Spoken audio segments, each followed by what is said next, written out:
Long-term care, Group 3, presented by Patrick Cannon, Rachel Jackman, Dallin Red, Derek Ray, Rosemary White, Lisa Peterson, and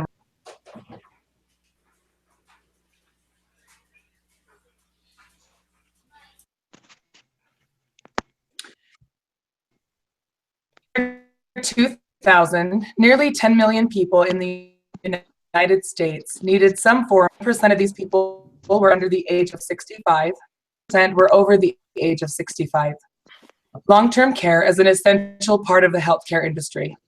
Medicare.gov is a range of services and support for your personal care needs. Most long-term care isn't medical, other help with basic personal tasks of everyday life,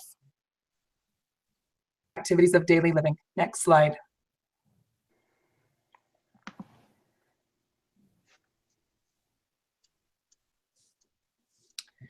Here we have just a fun information sheet if you wanted to take some time. It just answers some questions, some basic things that long-term care, such as what will it cost me, ways to pay for it, preparing and considering who and where to live with when you need long-term care.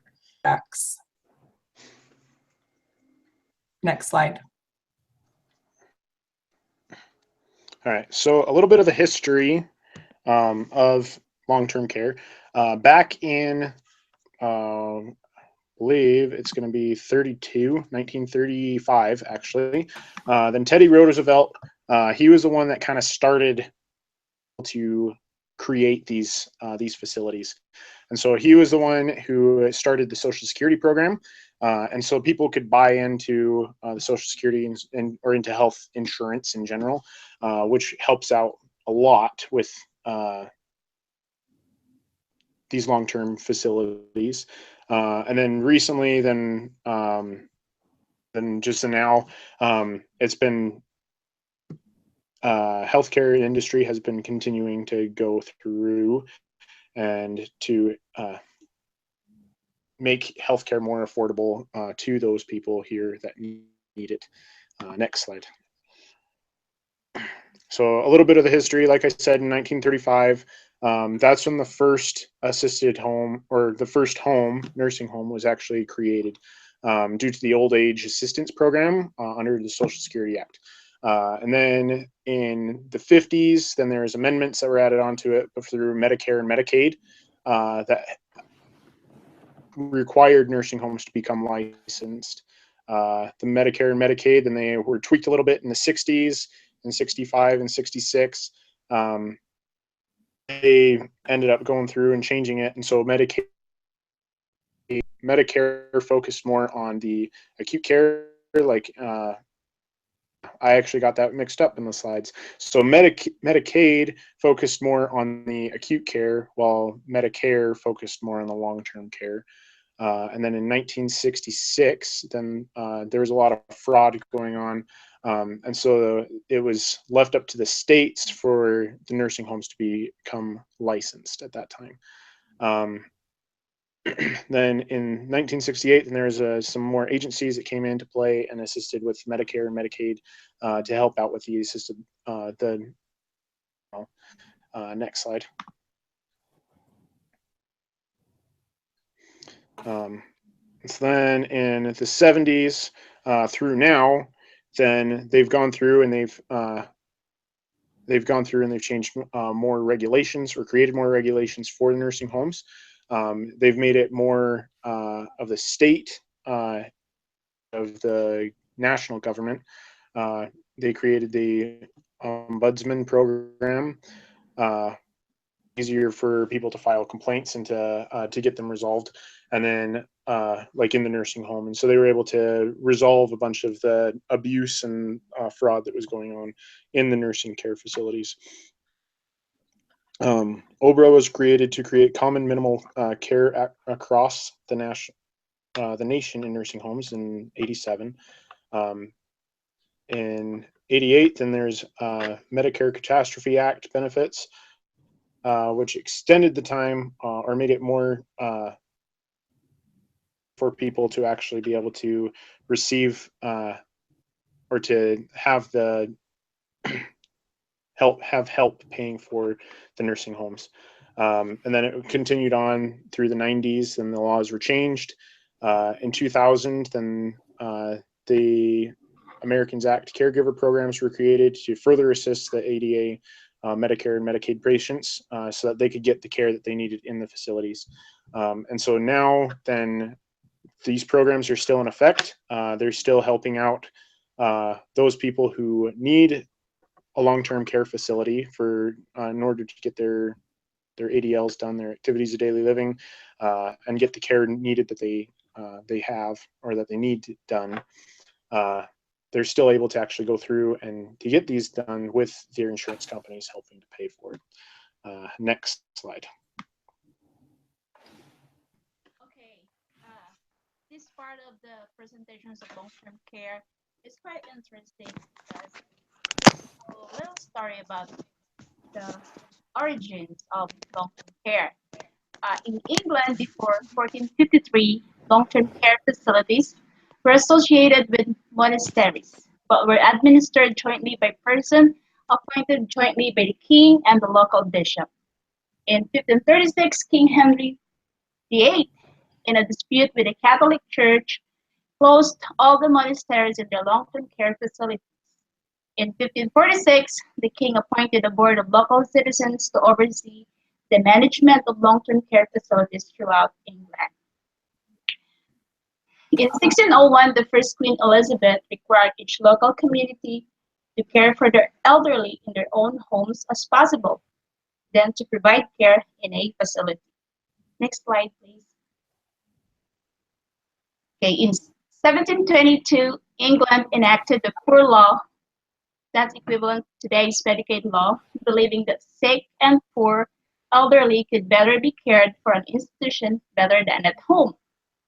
The American colonies followed the English pattern, establishing similar institutions for the poor in Philadelphia, New York City, and Charleston, South Carolina. Subsequently, most American cities and countries established homes for the aged, which flourished over the 18th and 19th centuries. Early in the 20th century, the United States became a primarily industrialized society. This increased the pressure to establish long-term care facilities for older Americans because aging workers in cities had fewer children to care for them. Next slide.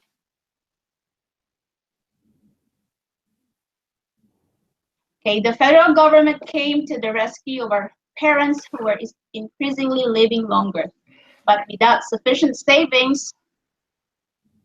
Legislation was enacted beginning with the Social Security Act of 1935. Old age survivors benefits, health benefits, benefits for the handicapped were progressively added during the 1950s and 1960s. Today, this is known as the Old Age Survivors Disability Health Insurance, or OASDHI, and deductions to pay for it are taken from each of our paychecks. Next slide. Okay, I just kind of like show some pictures of how the elderly being cared in the nursing home. So the Social Security Act of 1935 established federal state public assistance for the elderly called Old Age Assistance, or OAA. Next slide.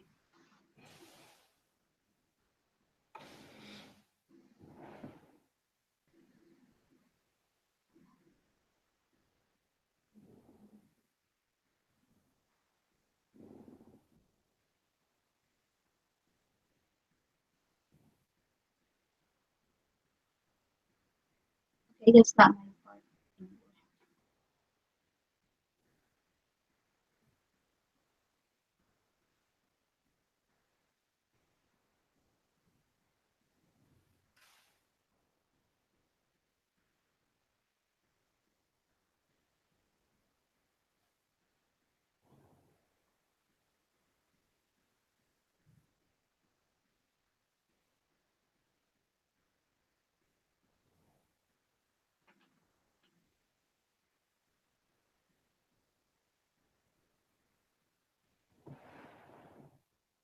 I'm not hearing anybody. Who's next? That's not my part anymore.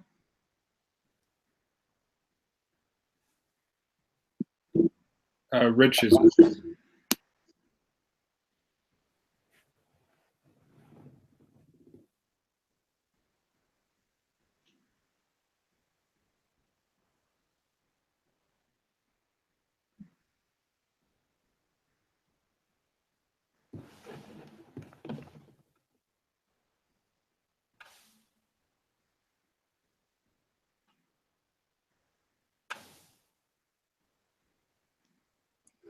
I'll just go ahead and go through these slides, since we're not sure whose it is.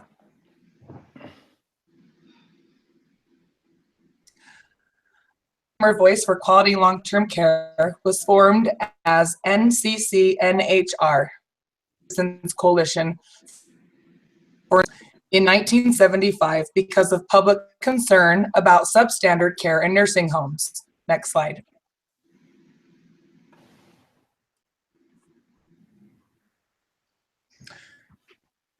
Association of Long-Term Care Administrator Boards is a nonprofit organization established to promote and enhance the profession of long-term care administration for the organization's members and to promote quality care and public protection for disabled and frail elderly populations.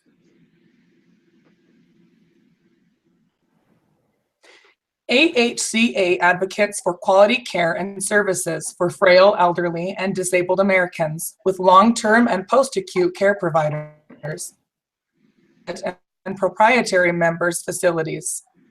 It represents its members to government, business leaders, and the general public.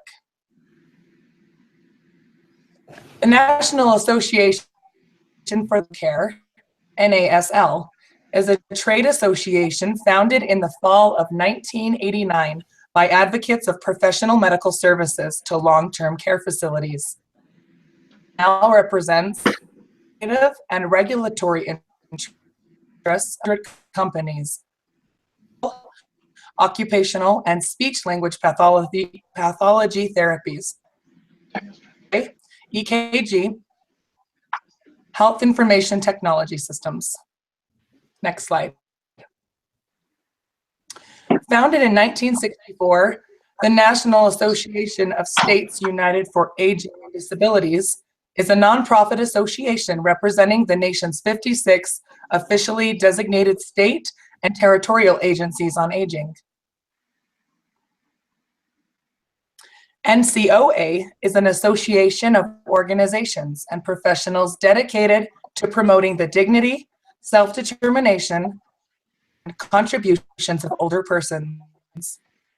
Nonprofit organizations, government, and business to provide innovative community programs and services, and advocacy. Next slide. Types of long-term care. So the first type or level that we're going to talk about is home-based care.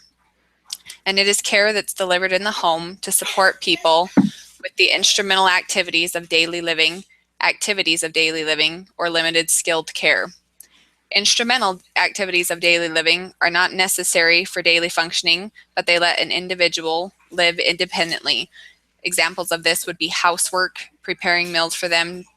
Housework would be cleaning, laundry, reminding them to take their medications and running errands, such as taking them grocery shopping. There are 6 basic activities of daily living. They are eating, bathing, dressing, toileting, transferring, incontinence, which is whether they can use the toilet or whether they need to be changed. A person's ability to perform ADLs is important for determining what type of long-term facility they will need. Care can be given by members in the home, by friends, volunteers, or by paid professionals. This type of care can range from help with shopping to nursing care. Some short-term skilled home care provided by a nurse or a therapist is covered by Medicare and is called home health care. Another type of care that can be given at home is hospice care for terminally ill. Next slide. The second type or level is assisted care facilities. So once they can no longer be taken care of at home where the family is struggling, then they can start looking into the first level of facilities, which is usually assisted. And they provide 24-hour supervision if it's needed, assistance, getting around, meals, and health care services in a home-like setting. Services can include help with eating, bathing, dressing, toileting, taking medications, transportation, laundry, and housekeeping, but they also provide social and recreational activities. In accordance with state regulations, assisted living facilities are licensed to provide care for individuals at one of 3 different levels of care. Some facilities are licensed for only level 1s, while others are licensed for level 2 or level 3. And if the providers are licensed for levels 2 or 3, they can also admit residents who require lower levels of care. So this means if they're licensed for a level 3 care, they can also have level 2 and level 1 care patients in their facility. They're licensed for all 3 levels. The price per month depends on the level of care that is needed. So the first level of care, some examples of what a person would need to qualify for this level is that they need only occasional supervision, assistance, or reminders to perform some of their daily activities, but they're independent in other activities. He or she may require assistance or reminders to take their medications, or may be able to do it on their own. They require little help with walking, bathing, eating, and other activities. A level 2 care is when the resident requires more substantial support with some of the activities of daily living, while needing only minimal assistance with others. Assistance with medications is usually provided, and they usually need help walking, bathing, and with other activities. A level 3 is the high level of care, and the resident needs more frequent and comprehensive assistance with activities of daily living. Staff administers medications or assists the resident to take them. The staff monitors the resident for the effects of the medications after they're taken. They may be unable to walk independently, but they're usually helpful when transferring to a wheelchair. They cannot bathe unassisted or perform other activities of daily living independently. Next slide. The third level would be the nursing home facility. And they offer care to people who cannot be cared for in the home or the community in assisted livings. So once they've passed the level of care in an assisted living, they have to be moved to a nursing home type setting. They provide skilled nursing care, rehabilitation services, meals, activities, help with activities of daily living, and supervision. Many nursing homes also offer temporary or periodic care. This can be instead of hospital care or after they've been in the hospital, and it can give the family or friend some time off, which is known as respite care. They provide around-the-clock skilled nursing care for the frail elderly who require high levels of medical care and assistance. 24-hour skilled nursing services are available from licensed nurses. Many nursing homes now provide short-term rehabilitative stays for those recovering from an injury, illness, or surgery. Long-term care residents generally have high care needs and complex medical conditions that require routine skilled nursing services.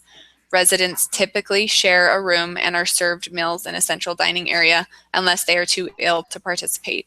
Activities are also available so they can socialize, and some of the facilities have separate units for Alzheimer's residents. The level of care provided by nursing homes can be one of 2 levels. So the one we've been talking about is the intermediate care, which is given to individuals who need assistance with activities of daily living and some health services and nursing supervision, but they do not need constant nursing care.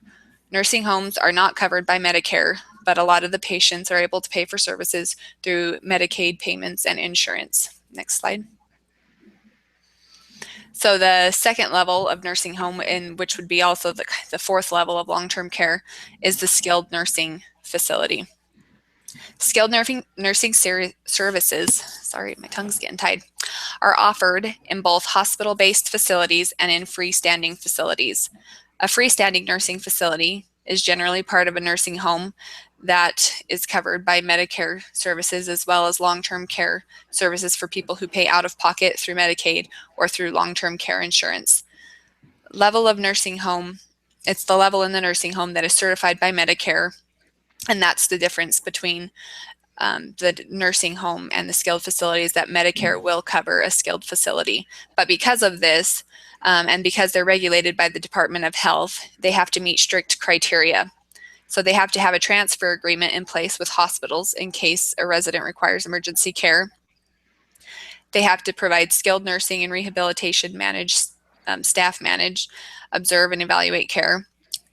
Medicare certifies these facilities to ensure that the staff and equipment that they have the staff and equipment to give the skilled nursing care and services and other health related things.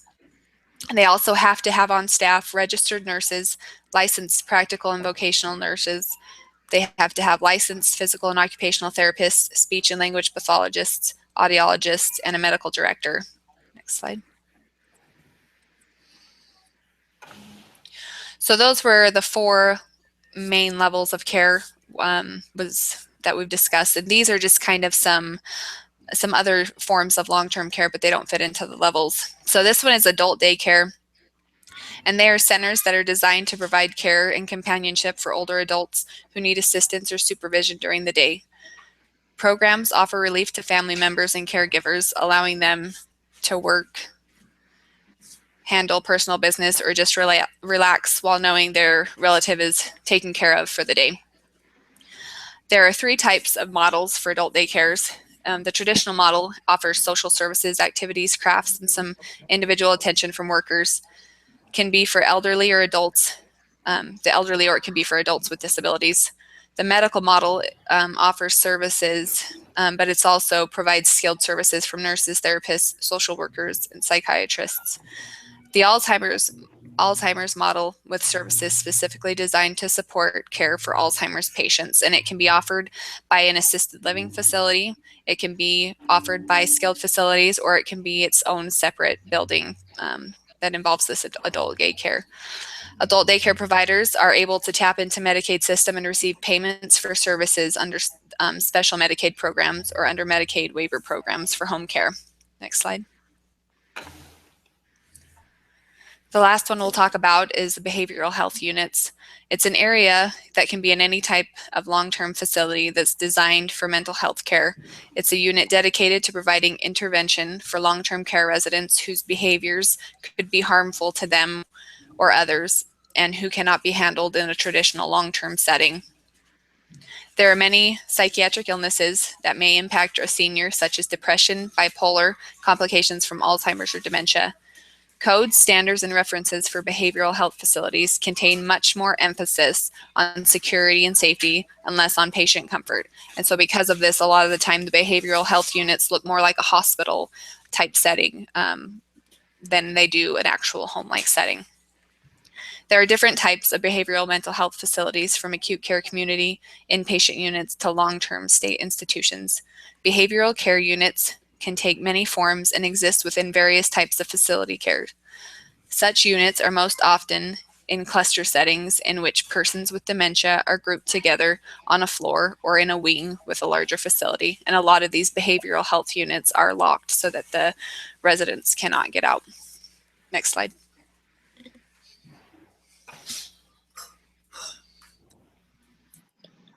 All right. So with finance, the bottom line is that long-term care for either side, if it's the consumer or the business, it's expensive. For the consumer, the cost has steadily risen and it's outpaced inflation since 2003. The majority of financing on the consumer part does come from Medicaid. This is in large part due to the fact that people fail to plan for long-term care and their retirement, which causes Medicaid to shoulder the burden. One problem is that many memory care facilities don't accept Medicaid due to the regulations that such requirements cause. This leaves families and retirement funds to take on the responsibility of paying for the care. Next slide. So due to the baby boomers reaching retirement age and all the things that come along with that, long-term care is becoming a big money market. Over the next 30 years, those people who are over 65 will increase by nearly 10%. This coupled with the fact that 1 in 4 people will get Alzheimer's. Not only are long-term care facilities going to do well financially, they're becoming a really big necessity. With the baby boomers not having as many kids, there's not as many young people to take care of the elderly. Next slide. So on this chart, you can kind of see the cost breakdown of various long-term care facilities nationwide. And this is just the cost basically for your rent, so to speak. Your cost of care is added on top of this. So in a lot of, I work for a memory care facility, and you'll have people come in who have a private room that will cost them anywhere between $5,000 to $7,000 a month. That's their room and board, but then any additional care on top of that is going to cost extra. For instance, if they need help bathing, then it's an additional $500. If they need help eating, if they just need queuing to eat, then it's $300. If they need full help eating their meal, then it's an additional $1,200. So the costs of care can rise really fast depending on what their level of care is. Next slide. All right, so on the business side of things, long-term care facilities, they do cost a lot of money to run. And the majority of that expense does come from staffing. The problem is employee turnover. And on average in the industry, it's about 45%. So you'll spend money on training new hires. And then at times, the new hires will only be there for a few weeks to a few months. So the high turnover rate, it's due to the low wage that resident care staff earn. And then on top of that, the difficulty of the tasks that they have to do on a daily basis. A lot of employees get burnt out or just aren't really aware of what they have to do when taking the job. You couple that with the fact that they can make the same amount of money working at McDonald's, and it's hard to keep people around. Next slide. All right, so for those who stay on working, about 39% of the expense of the facility is going to go to staffing. The cost of routine services, depending on where they're at, if it's skilled nursing or memory care or just hospice, inpatient care, that's going to take up the other 38%. So that only leaves the facility with 23% to cover everything else. So this is why a lot of companies now are switching to census-based staffing. So depending on how many patients or clients they have living in their facility, they'll base their staffing off of that. Next slide. So since there's little oversight on the long-term care facilities, a lot of those, they're able to increase their rates just as they want. It's more of a rent than it is a hospital or medical facility. So they typically increase their rent by a percentage every year, and there's not a lot of restrictions on that from the government because it's not a medical facility. This has allowed for higher revenues for the business, but for the consumer, the cost has risen steadily over the last 10 years.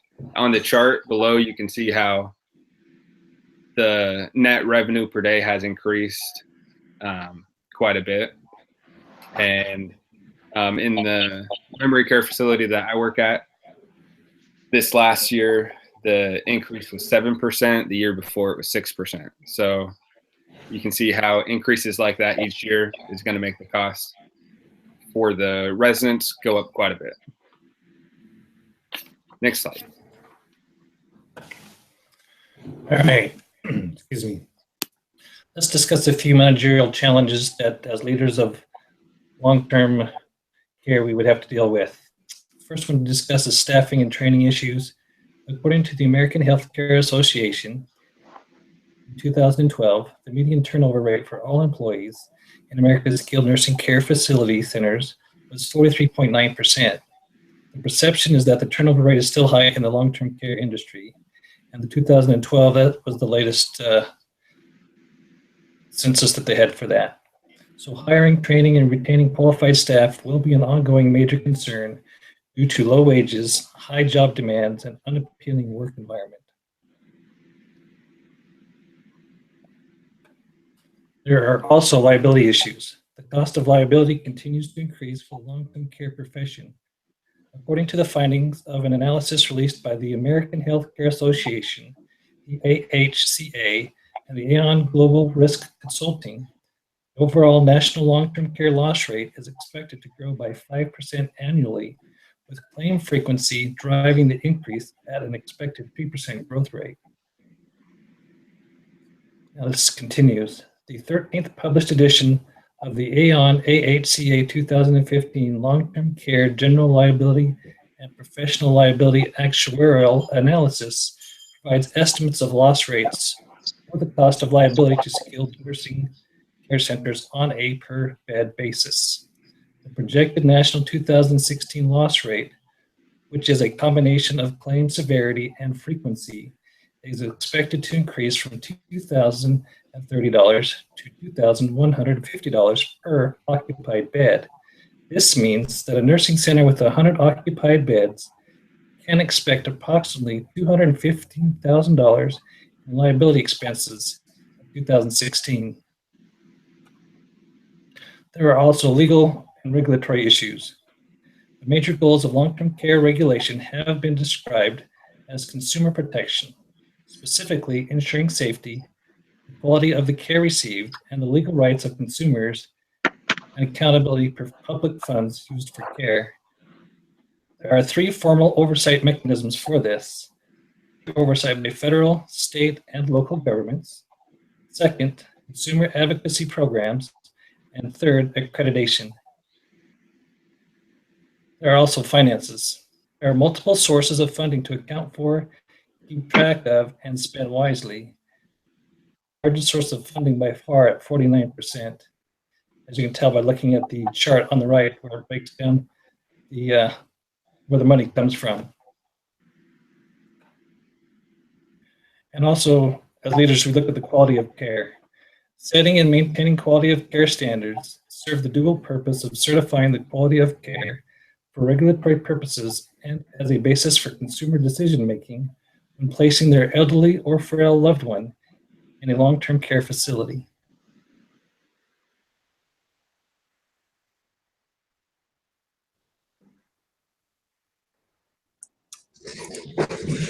The long-term healthcare sector is one of growing importance. Approximately 70% of people who are turning 65 years old will require long-term care at some time in their lives. Operator in a long-term care center is a challenging yet rewarding career. Thank you for watching our presentation. We hope you enjoyed it. These are our references.